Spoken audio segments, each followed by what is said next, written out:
the cap on the amount of compensation that contracting firms can charge the federal government per employee stands at a mind-boggling $763,000 for 2011 and 2012. That's up from $694,000 in 2010.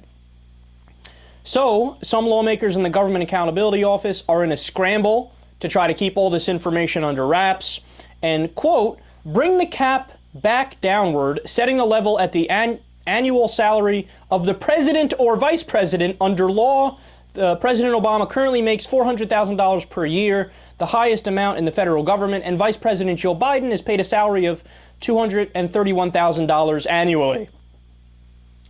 So, do you understand what's going on here? Your average Joe Schmo defense contractor makes more than the President of the United States. Okay, how does that make sense? How does that make any sense at all? Oh, come on, that's crazy, man. And you know what? The people who should be most outraged and angered about this? Conservatives. You're in favor of small government. You're in favor of limited government. You think it makes sense to pay a defense contractor more than the president? And we're not talking like a high-ranking guy at the Defense Department either, or defense contractors either. Your regular one, your average one. Oh, come on, man. And then came the profoundly scary part of the article. Quote, despite that White House backing, the Pentagon remains wary of any cap proposal. More research is required to determine the full effects of such a move, the Pentagon argues, as the GAO's sample of study is relatively small.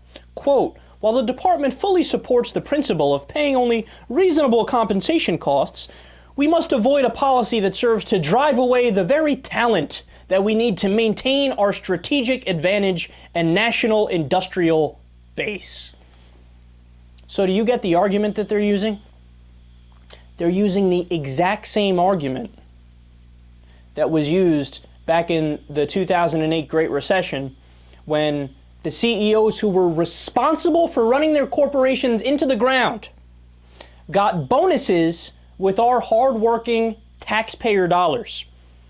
And then the government and the companies fired back and said, no, why are you all outraged? Sure, we got corporate jets. Sure, we remodeled our office to the tune of millions. Sure, we took $1 million bonuses even though we ran our companies into the ground. But guess what? We did it because the company needs to maintain our talent. Well, maybe if you were talented, you wouldn't have bankrupted the companies. How about that? Doesn't it take talent to not bankrupt a company? You're the opposite of talented. Well, it's the same argument here. Sure, you've been paying us more than the president. We've been getting over $700,000 a year. And sure, the Iraq war went on forever and the Afghanistan war went on forever, and now we're still going to stay there even after 2015 now. Sure. We get it. We're trying to cut military spending a little bit because we have the debt and the deficit. Sure, I understand all of that. But you need to keep paying me this much because you need to maintain my talent. Talent for what? We're supposed to be ending the wars. You're lucky you have a job at all. Never mind arguing for your over $700,000 salary.